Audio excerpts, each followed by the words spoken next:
To back my channel Neelam political world. Guys, आज हम अपने यूनिट डीएससी कोर की यूनिट 4 को देखेंगे गाइस, जिसमें हमें पढ़ना है भारत में लोक नीति के निर्माण के विभिन्न model. Public policy in India के हमें डिफरेंट टाइप्स ऑफ मॉडल और public policy in decision making in India के विषय में पढ़ेंगे गाइस हम, जो कि बहुत इंपॉर्टेंट यूनिट है हमारे एग्जाम के लिए। इससे रिलेटेड हर वर्ष ये क्वेश्चन देखा गया है कि विभिन्न उपागम पूछ लेगा या दृष्टिकोण लोक नीति को बनाने के लिए, यदि दृष्टिकोण बोलेगा या उपागम बोलेगा या फिर उसके मॉडल बोलेगा, तो हमें सेम ही इसी प्रकार से अपने क्वेश्चन को लिखना है गाइज, जो कि मैंने अभी आगे वीडियो में बताने वाली हूँ। बहुत इंपॉर्टेंट वीडियो होने वाली है, so please like and subscribe my channel for getting more informative videos for exams, upcoming exam. So guys, अब आज हम अपने देखते हैं भारत में लोक नीति के विषय में यूनिट 4, जिसकी प्रस्तावना में हमें लिखना है कि भारत में जो लोक नीति है उसी लोक नीति के निर्माण की प्रक्रिया अन्य देशों के समान ही है। यानी जो भी हमारे देश में पब्लिक पॉलिसी की प्रोसेस हम अपना रहे हैं वो हर एक देश में सामान्य रूप से ही अपनाया जाता है, जो कि हाल ही दिनों में अधिक जटिल और गहन महत्वपूर्ण हो गई है। बहुत ज़्यादा इंपॉर्टेंट है क्योंकि पब्लिक पॉलिसी हमारे सभी लोगों के लिए बनाई जाती है ना गाइज। हम पहले वीडियोज़ में अपना मैं अच्छे से आपको डिफाइन कर चुकी हूँ लोक नीति क्या होती है, जो कि लोगों के हितों के लिए बनाई जाती है, लोगों की आवश्यकताओं को पूर्ति करने के लिए बनाई जाती है। तो अत्यधिक महत्वपूर्ण ही होगी ना गाइस, इंपॉर्टेंट है हमारे लिए। ये एक गतिशील एवं निरंतर विकसित होने वाली प्रक्रिया है, अर्थात ये हमेशा चलती रहती है। लोक नीति लोगों के लिए बनती रहती है, विकसित होती रहती है, एंड ये प्रोसेस हमेशा चलता रहता है, जहाँ विभिन्न अभिकारक संस्थान शामिल होते हैं, अर्थात बहुत सारे लोग इसमें सम्मिलित होते हैं। अभिकर्ता लोग लाइक सिविल सर्वेंट्स होते हैं गाइज, एंड हित समूह होते हैं, दबाव समूह होते हैं ना, एनजीओ वाले होते हैं, संस्थान होती हैं, तो ये सभी शामिल होते हैं लोक नीति में। समाज तथा अर्थव्यवस्था में हम राज्य की महत्वपूर्ण भूमिका का विचार भी बदल रहा है। अब राज्य के अतिरिक्त गैर सरकारी संगठन का भी बहुत ज़्यादा महत्वपूर्ण होता है लोक नीति में निर्माण, है ना। के साथ इसके साथ साथ हम लोक नीति की प्रकृति भी बदल रही है, अब उसका नेचर बदल रहा है। राज्य के लोगों के साथ संबंधों को समझने के लिए हमें लोक नीतियाँ जो हैं, राज्य के लोग जो होते हैं और लोगों का जो संबंध होता है अपने स्टेट से, सरकार से जो संबंध होता है उसे समझने के लिए हमें लोक नीति यानी पब्लिक पॉलिसी और उसके विभिन्न मॉडल के आकलन बहुत ज़्यादा ज़रूरी है, क्योंकि ये जो लोक नीतियाँ हैं वो आर्थिक विकास करती हैं। लोक नीतियों से क्या होता है गाइस, इकोनॉमिक डेवलप होती है किसी भी कंट्री की, सामाजिक न्याय मिलता है, लोगों को सोशल जस्टिस मिलता है, और साथ ही राजनीतिक सशक्तिकरण, पॉलिटिकल एम्पावरमेंट भी बढ़ता है, और इसी से समाज की बेहतर को हम संभावना को दर्शा सकते हैं। यह समाज के सभी वर्गों के लिए ही होता है, सभी वर्गों के कल्याण के लिए अपनी भूमिका के संदर्भ में सरकार की मंशा और प्रकृति पर भी प्रकाश डालती है। अर्थात लोक नीति जो है सरकार द्वारा बनाई जाती है, किसके लिए बनाई जाती है, लोगों के लिए बनाई जाती है। तो जब लोक नीति एक अच्छी परफेक्ट शेप में रहेगी, लोगों के हितों को पूर्ति करेगी, तो वो उसी संदर्भ में हम समझ सकते हैं कि वो सरकार कितनी अच्छी है जो कि लोगों के हितों को पूर्ति कर रही है।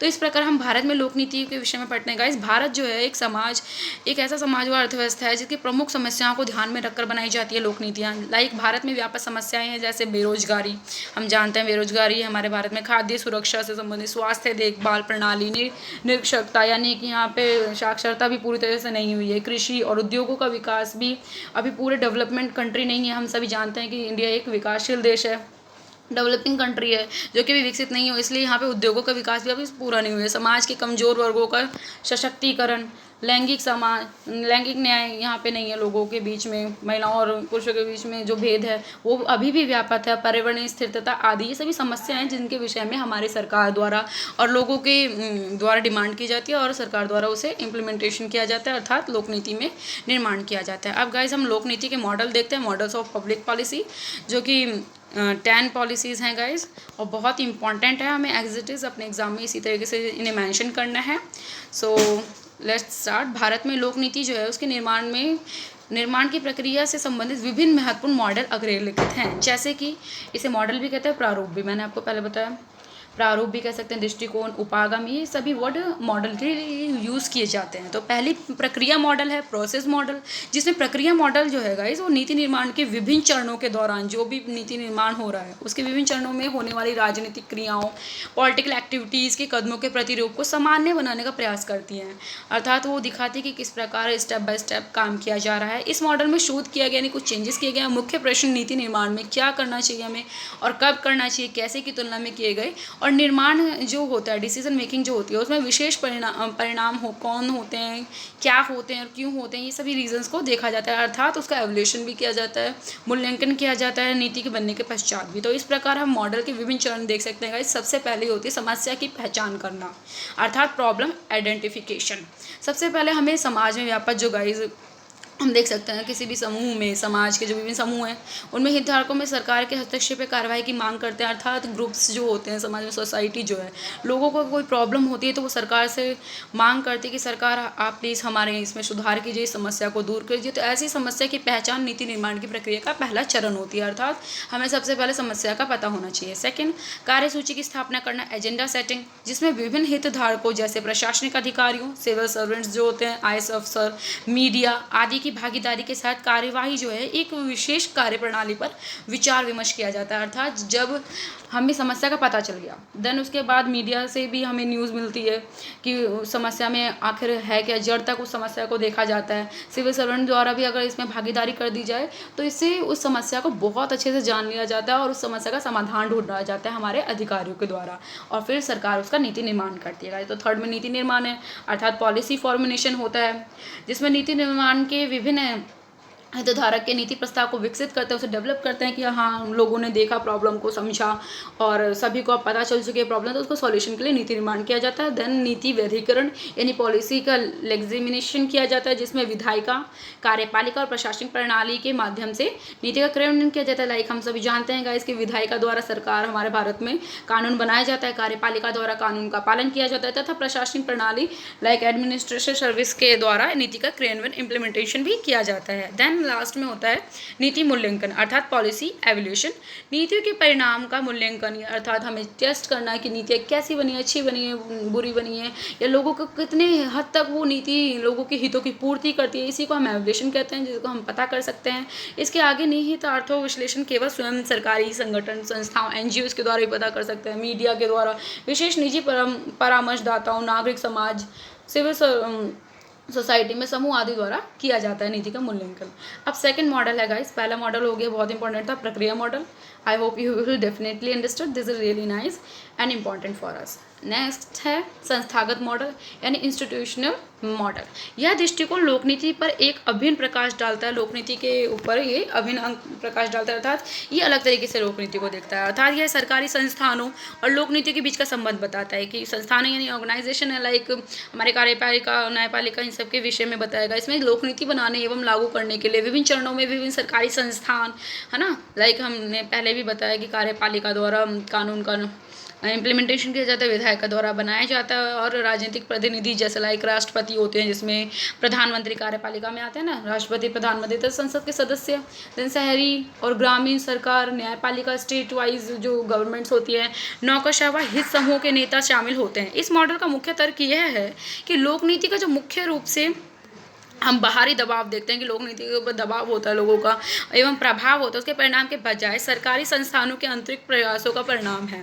संस्थानों वाले के इसका मानना है कि ये दबाव समूह ये सब का तो होता है, परंतु सबसे ज़्यादा इंपॉर्टेंट रोल कौन निभाता है, एक गवर्नमेंट ही निभाती है, उसे वैधानिक रूप देकर, है ना, तभी तो वो एक नीति कहलाती है। वास्तव में लोग तो डिमांड करते हैं, परंतु बनाता कौन है, संस्थान बनाती है, हमारी संस्था बनाती है, सरकार बनाती है। तो इस संबंध में थॉमस डाई का विचार उल्लेखनीय है। वो कहते हैं कि लोकनीति एवं सरकारी संस्थानों के बीच जो संबंध है वो अत्यधिक परस्परता से जुड़े हुए हैं, बहुत ज़्यादा इंटरलिंक्ड हैं वो, और ये नीति जो है लोकनीति में परिवर्तित हो जाती है। जो पॉलिसी होती है वो लोकनीति बन जाती है जब इसे सरकारी संस्थानों द्वारा तैयार और क्रियान्वयन किया जाता है ना, जो कि मैं आपको अभी भी मैंने बताया। तो वे सरकारी संस्थान लोकनीति को अग्रलिखित 3 विशिष्ट विशेषताएं प्रदान करते हैं, लाइक वैधता।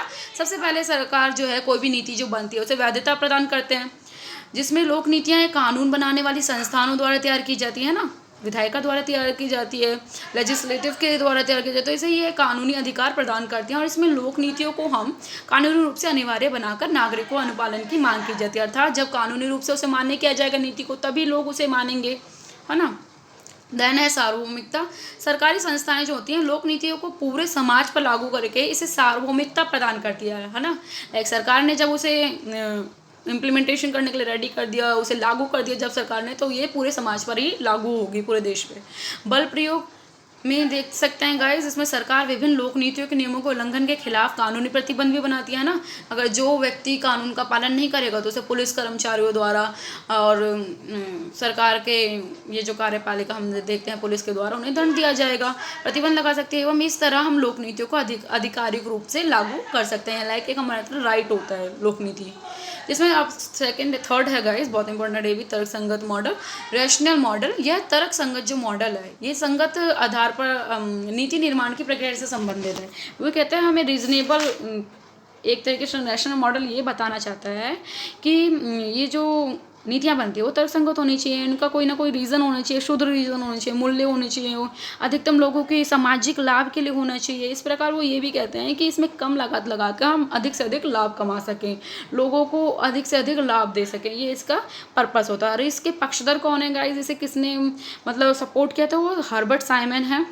एंड हर्बर्ट साइमन के साथ साथ इसमें और भी थिंकर्स हैं गाइस, लाइक हेजेकेल ड्रॉर और थॉमस आई डाई, इन सभी ने इसे तर्कसंगत मॉडल को प्रमोट किया है।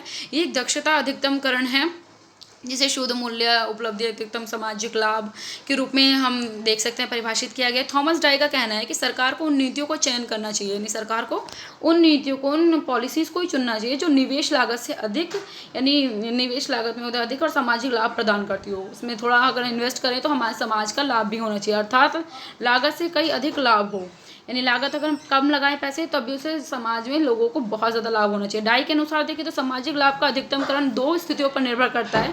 पहला निवेश इनपुट लागत, यानी हम कितने पैसे लगा रहे हैं उसमें, धन प्रतिफल आउटपुट के रूप में देख सकते हैं, अधिक नहीं होना चाहिए, वो कह रहे हैं ड्रॉ।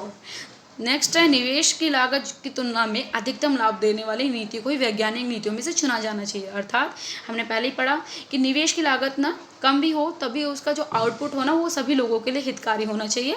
डाई तर्कसंगतता के साथ कार्यक्षमता को भी समान बताते हैं, यानी वो कहते हैं कि कार्यक्षमता हमारे में काम करने की एबिलिटी के साथ साथ हमें तर्कसंगत रीजनेबल होने के साथ हमें काम करने की हिम्मत भी होनी चाहिए, क्षमता होनी चाहिए। एक तर्कसंगत नीति वह नीति है जिसमें जब ये सबसे अधिक कार्यकुशल हो, यानी जो नीति बनाई गई है सरकार द्वारा बहुत अच्छी हो, बहुत ही ज़्यादा काम करने वाली नीति हो, केवल बनाने से कुछ नहीं होता, उसका इम्प्लीमेंटेशन बहुत अच्छे से होना चाहिए, ये बताना चाहते हैं। वही ये है कि यदि मूल्य जिस मूल्य पे वह उपलब्धता कराता है और जो भी मूल्य वो त्यागता है, इसके बीच का अनुपात किसी भी अन्य नीति विकल्पों के बजाय सकारात्मक उच्चतर है। अर्थात वही बताने की कोशिश कर रहे हैं कि जो भी नीति बनेगी उसका पॉजिटिव इम्पैक्ट पड़ना चाहिए, नेगेटिव इम्पैक्ट नहीं पड़ना चाहिए सोसाइटी पर, अन्यथा उसे वापस ले दिया जाता है। उनके विचार में दक्षता केवल मौद्रिक शर्तें पर मापने योग्य नहीं, केवल पैसे से मापने की बात नहीं है, बल्कि इसमें राजनीतिक, सामाजिक, पॉलिटिक्स, सोशल एवं आर्थिक मूल्य की उपलब्धि पर भी बलिदान करने की शामिल होती है। अर्थात सभी की योगदान उनसे ही तो कोई लोक नीति बनती है।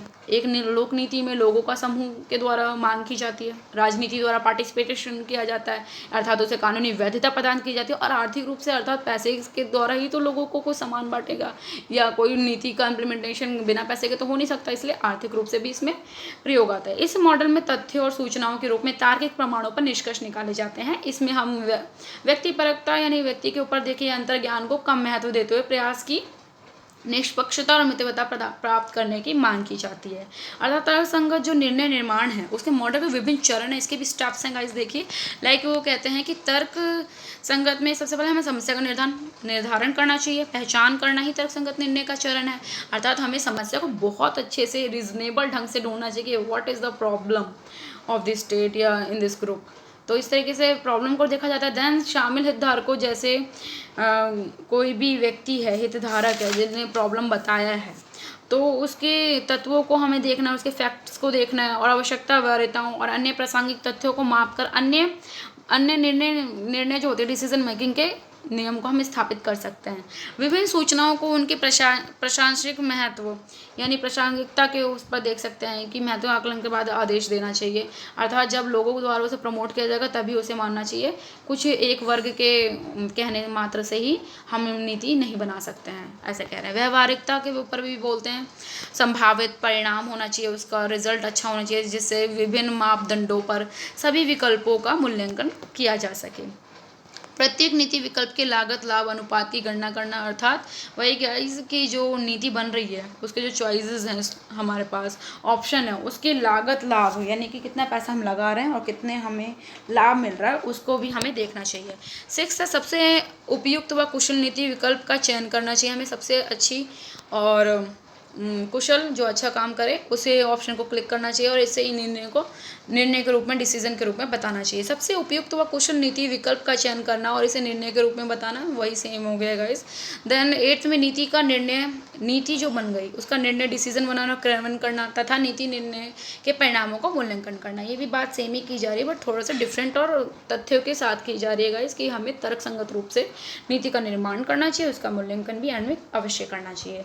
निर्णय लेने की तर्कसंगत मॉडल की मान्यताएं क्या है गाइस, वो देखते हैं। लोक नीति का जो प्रारूप है तर्कसंगत का, यही मानता है कि लोग जो है विभिन्न नीति विकल्पों के बीच लागत को कम करने यानी पैसे कम करने की बात करते हैं, लाभ को अधिकतम करने का आश्वासन देकर सबसे अच्छा विकल्प चुनते हैं, बहुत अच्छे विकल्प चुनते हैं। जैसे यह प्रारूप कुछ मान्यताओं पर आधारित होता है जो कि इस प्रकार है। निर्णय लेने वालों को जनता की समस्या एवं मूल्य वरीयताओं के बारे में सही जानकारी होती है, यानी जो डिसीजन ले रहे हैं, जो लोगों की बातों को सुन रहे थे, अर्थात उन्होंने पहले लोगों की समस्या को जाना है तभी तो वो निर्णय ले रहे हैं ना। फिर उनके बाद बताया जा रहा है उनके पास नीति विकल्पों के लागत लाभ विशेषण को मापने के लिए सभी संबंधित तथ्यात्मक जानकारी होनी चाहिए, अर्थात डेटा होना चाहिए उनके पास उपयुक्त मात्रा में, तभी तो सरकार अर्थात प्रशासनिक अधिकारियों के पास डेटाज होते हैं गाइस, उन्हें पता होता है कि किस राज्य में क्या समस्या है और कितने लोगों को साक्षरता है, कितने लोग नहीं है साक्षर, तो इन सबका डेटा कलेक्ट करके ही वो समस्या को जान सकते हैं आसानी से। थर्ड है निर्णयकर्ताओं के पास आंकड़ों को संशोधित करने और एक दूसरे के विरुद्ध सभी संभावित संयोजनों का मूल्यांकन करने की संज्ञानात्मक क्षमता होती है, समय एबिलिटी होती है कि वो जांच पड़ताल कर सकते हैं, क्योंकि IAS अफसर होता है तो वो जांच पड़ताल करने की उन्हें टेक्निक सिखाई जाती है, ट्रेनिंग दी जाती है। अर्थात उनके पास सर्वोत्तम संभव विकल्प चुनने की तार्किक क्षमता होती है, उनके पास रीजनेबल पावर होती है जिससे वो अच्छा से अच्छा ऑप्शन चुन पाएँ। इसमें सीमाएँ भी हैं गाइस तर्कसंगत में। देखिए हर्बर्ट साइमन का तर्क है कि पूर्ण तर्कसंगतता की स्थिति में हमें संभव नहीं हो सकता कि पूर्ण ही सब कुछ रीजनेबल है, सब कुछ एकदम परफेक्ट है। साइमन के अनुसार तर्कसंगत आर्थिक मॉडल यह मानता है, तर्कसंगत क्या है, एक आर्थिक मॉडल है जो कि मानता है कि प्रबंधक को स्पष्ट रूप से परिभाषित समस्या, जो भी प्रबंधक जो मैनेजमेंट कर रहा है नीति का, उसे परिभाषित समस्या का सामना करना पड़ता है ना, राइट। सबसे पहले हमें समस्या प्रॉब्लम पता होना चाहिए, वह सभी संभावित कार्यवाही विकल्पों और परिणामों को जानता है, रिजल्ट भी जानते हैं कि हाँ इसके बाद क्या होगा, फिर सर्वोत्तम समाधान को चुनता है, अच्छे वाले सॉल्यूशन को वो चुनता है। जबकि प्रशासनिक मॉडल व्यवहारवादी में वो बिलीव रखते हैं, निर्णय सिद्धांत की सीमित तार्किकता की धारणा को स्वीकार करता है। यह मानता है कि प्रबंधक जो मैनेजमेंट जो कर रहा है, लाइक कोई भी IAS अफसर सिविल सर्वेंट है, वो केवल उस स्थिति के बारे में कार्य करता है जो कि दी गई स्थिति के बारे में जानता हो, है ना, जो सिचुएशन दिख रही है उसे तो उसके बारे में वो जानता होगा कोई व्यक्ति, तभी तो वो अपने व्यूज़ देता है और फिर वह एक संतोषजनक समाधान भी चुनता है, एक अच्छा सा सेटिस्फेक्शन वाला वो सॉल्यूशन भी चुनेगा लोगों के लिए, क्योंकि उसने समस्या को सही रूप में समझा है। तर्कसंगत नीति का एक जो निर्माण है वो एक सर्वोत्तम विकल्प चुनता, वही बात कही जा रही है, थॉमस डाई ने कही है 2004 में, जिन्होंने दक्षता के तर्क की संगतता की बराबरी करता है। वो बताते हैं कि इसमें एकदम एबिलिटी की बात हो जाती है, ये सर्वोत्तम विकल्प है। अब नेक्स्ट है गाइस समूह मॉडल, ये 4th नंबर का मॉडल है, अर्थात लोकनीति का प्रतिरूप है समूह मॉडल, एक ग्रुप मॉडल है। इसमें लोकनीति का निर्माण जो होता है वो समूह अर्थात एक ग्रुप के ऊपर आधारित होता है, लाइक कोई भी राजनीतिक ग्रुप हो सकता है, हाइड्रोक्लोरिक सिद्धांत पर आधारित है, जिसमें राजनीतिक सार्वजनिक बनाने में पॉलिटिक्स को क्या होती है, पॉलिटिक्स अभी के लिए सार्वजनिक बनाने में एक दूसरे के खिलाफ दबाव समूह लाइक होता है, दबाव डालने वाले ताकतों और दबाव की एक प्रणाली के रूप में कार्य करती है। हम देखते हैं ना दबाव समूह या लोगों का जो इंटरेक्ट होता है वो सरकार से किस प्रकार होता है, वो आंदोलन द्वारा भी कर सकते हैं। नीति जो ये कह रहे हैं, नीति के एक समूह को हम कुछ विशेषताओं या साझा संबंधों द्वारा प्रतिष्ठित व्यक्ति के एक समूह से मान सकते हैं, लाइक कोई भी व्यक्ति का ग्रुप है और वो सरकार से डिमांड करता है कि सरकार कृपा करके हमारी पहले ये बात सुनिए, अगर सरकार नहीं सुनती तो वो लोग धरने पे बैठ जाते हैं, आंदोलन करने लगते हैं। तो इस प्रकार ये जो सिद्धांत है उस मॉडल के अनुसार लोकनीति जो समूह है उसमें संघर्ष का उत्पाद है। लोकनीति किसके द्वारा बनती है, लोगों के डिमांड के द्वारा बनती है, लोग जब आंदोलन करते हैं उसके फलस्वरूप भी बनती है। लाइक हम देख सकते हैं कि इस किसान आंदोलन में इसी प्रकार हुआ था, जब लोकनीति बन गई उसका इम्प्लीमेंटेशन अच्छे से नहीं होता है, लोगों के हित में नहीं था किसानों के, तो उन्होंने लोग पहले बात करी, अपील डाली, अर्थात जब सरकार ने अपील से नहीं बात मानी तो उन्होंने धरना प्रदर्शन आंदोलन का ये सब संघर्ष का रास्ता अपनाया, जिसमें हम लोक नीति का इम्प्लीमेंटेशन देख पाते हैं। अर्थात सरकार इन समूह ग्रुप्स में बैलेंस बैठाते हुए ही लोक नीति बनाती है, लोगों के हितों को तो पूर्ति करते हुए उसमें सामंजस्य बैठाते हुए तो सरकार लोक नीति बनाती है। यही है समूह मॉडल।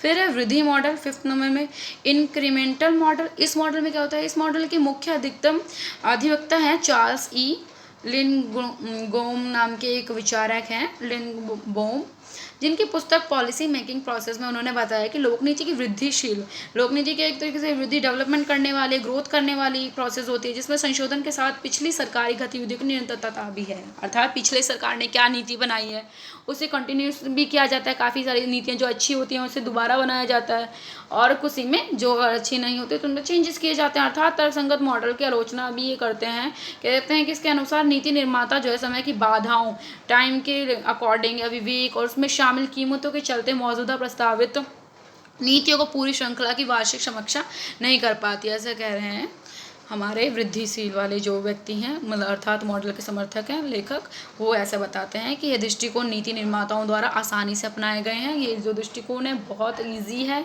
जिसमें सबसे लोकप्रिय दृष्टिकोणों में से एक माना जाता है। किसी भी सामाजिक लक्ष्य, जो भी समाज का लक्ष्य होता है या सामाजिक मूल्य होता है, उस पर सहमति में अभाव, अगर कमी होगी, लोग अगर किसी टॉपिक को नहीं मानेंगे तो सरकार के लिए विशिष्ट समूह लक्ष्यों के लिए समग्र नियोजन में संलग्न होते हैं। अर्थात सभी लोग उसमें जुटे होते हैं, जुड़े रहते हैं। इसके बजाय मौजूदा कार्यक्रम को जारी रखना आसान है। अर्थात जो पहले से नीति बनी आ रही है, अगर वो सब उसके हित में है, सभी के हित में, तो वो चलती रहेगी। इंक्रीमेंटल मॉडल के अनुसार गाइस, सरकार को किसी भी नीति को बनाते समय, जो भी सरकार है वो कोई नीति बनाना चाह रही है लोगों के डिमांड के ऊपर, लोगों के कहने के ऊपर है, लोगों की समस्याओं को देखते हुए जो वो नीति बनाती है, तो उस समय वो बैरियर्स, बाधाओं को ध्यान में रखना चाहिए उसे, कि क्या इसका कोई बुरा इफेक्ट तो नहीं है, उसकी कोई बाधा तो नहीं है, और विवेक से उसे अपनी इंटेलिजेंसी से कुछ बदलाव भी कर देने चाहिए, सरकार को करके नीति बदलनी चाहिए, बनानी चाहिए, लाइक, ताकि कम लागत में अधिकतम लाभ हो सके। ये हमारे वृद्धि इंक्रीमेंटल मॉडल के अनुसार माना जाता है। नेक्स्ट है 6th व्यवस्था मॉडल गाइस। इस मॉडल के प्रारूप को डेविड ईस्टन ने, थिंकर हैं, उन्होंने, वैज्ञानिक थिंकर हैं, डेविड ईस्टन ने ही विकसित किया था, जिसमें लोकनीति को एक राजनीतिक प्रणाली के रूप में जाना जाता है।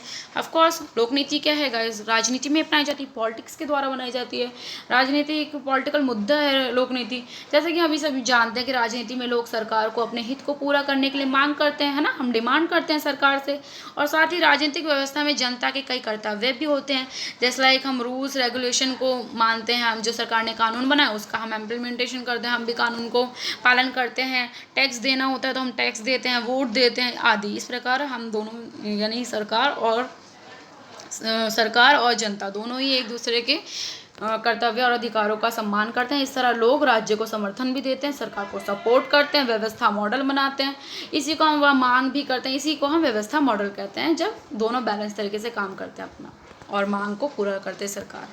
नेक्स्ट है गाइस खेल सिद्धांत, गेम थ्योरी। यह सिद्धांत बताता है कि किस प्रकार संघर्ष की स्थिति में एक तर्कसंगत निर्णय या रैशनल डिसीजन लिए जा सकते हैं। अर्थात जब युद्ध की स्थिति हो या ऐसी क्रिटिकल स्थिति हो, उसमें भी हमें अपनी थ्योरीज, जब नीतियाँ बनानी होती हैं, तो उसे हमें तर्कसंगत आधार पर ही लेना पड़ता है।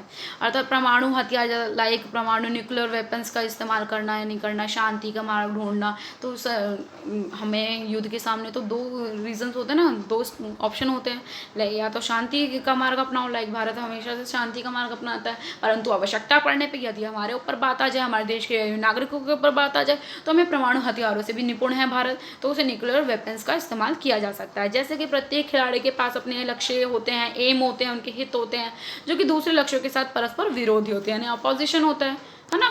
लाइक एक गेम, कोई भी गेम होता है तो एक दूसरे को हराना ही चाहते हैं। एक निर्णय का या एक डिसीजन बनाता है या एक कार्य दूसरे को प्रभावित करते हैं, एक दूसरे के डिसीजन। और इस स्थिति में हम देख सकते हैं खेल की जो स्थिति है, जैसे गेम की स्थिति होती है, किसी के अधिकतम उद्देश्य को कैसे प्राप्त किया जाए, वो अपने पर्पस को किस प्रकार प्राप्त करता है, कोई भी व्यक्ति हो या समूह हो या लोक नीति के जो विचारक होते हैं। इस प्रकार यह सिद्धांत इस बात पर प्रकाश डालता है कि निर्णय लेने वाले जो भी डिसीजन लेते हैं, सरकार हो, है ना, सरकार द्वारा निर्णय लिए जाते हैं, उसे परस्पर निर्भरता की स्थिति में लोगों के ऊपर डिपेंड करता है, वो शामिल है। यहाँ पर सभी को अपना स्वतंत्र चयन करना पड़ता है, यानी हमें लिबर होकर अपने ऑप्शन को क्लिक करना चाहिए, लेकिन परिणाम जो है प्रत्येक अभिकर्ता द्वारा किए गए विकल्पों द्वारा अनुकूलित होंगे, यानी जो हम ऑप्शन क्लिक करेंगे उसी के अकॉर्डिंग तो हमारे पास रिजल्ट आएगा ना गाइज। यह मॉडल उन्हीं परिस्थितियों के बारे में बताता है, लागू होता है जहाँ युद्ध व शांति की स्थिति हो या परमाणु हथियार के उपयोग आदि की बात की जाती है, तो उसी को खेल सिद्धांत कहते हैं। नेक्स्ट अभिजात यानी कुलीन मॉडल सिद्धांत, जो कि एलिट मॉडल कहलाता है गाइज। ये भी बहुत इंपॉर्टेंट है, यह नीति का एक ऐसा प्रारूप है, प्रतिरूप है, जिसे सी राइट मिल नाम के विचारक, जिन्होंने 1956 में एलिट मॉडल के प्रतिरूप के प्रतिनिधि हैं। इस सिद्धांत के अनुसार सार्वजनिक नीति अर्थात गाइज लोक नीति अभिजात वर्ग का उत्पाद है, यानी जो अमीर वर्ग होते हैं उसका उत्पाद है, जो कि उनकी प्राथमिकताओं और मूल्य को दर्शाती है। अर्थात ऐसा माना जाता है इनके द्वारा कि जो अमीर लोग होते हैं या जिनके पास पैसा अधिक होता है, अभिजात वर्ग होते हैं, तो वो अपनी प्राथमिकताओं के अनुसार ही नीतियों को बनवाते हैं। तो अभिजात मॉडल का ये तर्क है कि लोग जो हैं उदासीन हैं, वो नासमझ हैं एक तरीके से, और सार्वजनिक नीति के बारे में गलत जानकारी रखते हैं कि इसमें सभी लोगों का वो है भागीदारी है। अभिजात वर्ग वास्तव में नीतिगत सवालों पर जो भी पॉलिसीज बनती हैं उस पर सवालों पर वो जनमत को आकार देते हैं, एक तरीके से लोगों का भी समर्थन मानते हैं, और ना कि जनता की कुलीन राय को आकार देते हैं। लोगों की जनता की पूरी राय को आकार नहीं देते, वो केवल जनमत को आकार देते हैं, वोटर लाइक बहुमत का बल देते हैं। नेक्स्ट है गाइस मिश्रित मॉडल, मिक्स्ड मॉडल। यह मॉडल हॉगवुड और गन द्वारा तैयार किया गया है। इसका संबंध तकनीकों के अनुप्रयोग यानी टेक्निक्स के अनुप्रयोग और राजनीतिक प्रक्रिया दोनों से है। पॉलिटिक प्रोसेस में वो टेक्निक्स को भी लाने की बात करते हैं हॉगवुड, और ये आर्थिक और राजनीतिक विश्लेषण के साथ तर्क संगतता की बात भी करते हैं, विश्लेषण का मिश्रण करते हैं। अर्थात इसमें टेक्निक्स के साथ साथ वो रीजनेबल जो रैशनल हम ऊपर पढ़ चुके हैं गाइस, उस मॉडल को भी एक्सेप्ट करते हैं, तो उन्हीं दोनों का ये मिश्रण होता है, इसलिए इसे मिश्रित मॉडल भी कहते हैं। इस मॉडल के निम्नलिखित चरण हैं, इसके भी स्टेप्स हैं गाइस।